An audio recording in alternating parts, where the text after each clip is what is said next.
साधारण निर्वाचन जेतिकी पाखे आसुची अनुगुल जिला आठमल्लिक निर्वाचन मंडली में विजु जनता दल शक्ति बढ़िबार लगी। आज अनुगुल जिलार आठमल्लिक निर्वाचन मंडली भारतीय जनता पार्टी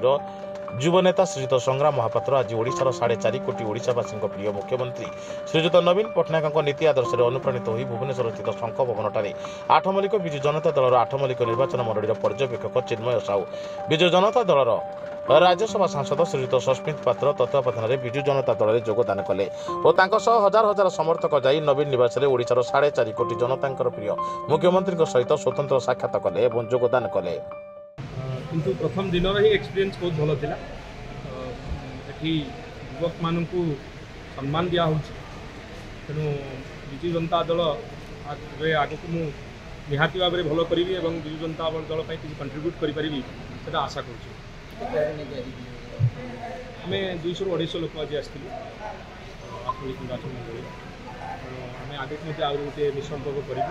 से आठमल्लिक निर्वाचन मंडली तेणु आम से बहुत बड़ प्रदर्शन कर 5,000 लोक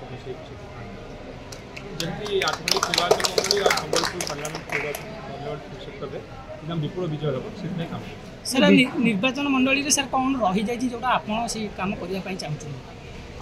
निर्वाचन मंडली आप कौन कम करने चाहते जो आज पर्यटन देखो निर्वाचन मंडली आज जो देखा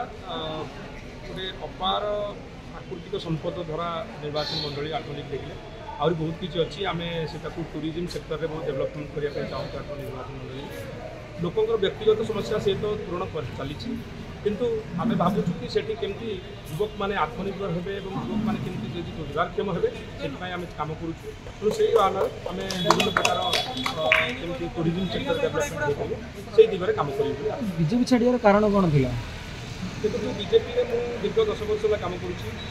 बैंगलोर में बीजेपी कम करी कि ओडिशा बीजेपी संपूर्ण डिफरेन्ट मैं 2014 मसीह प्रधानमंत्री मोदी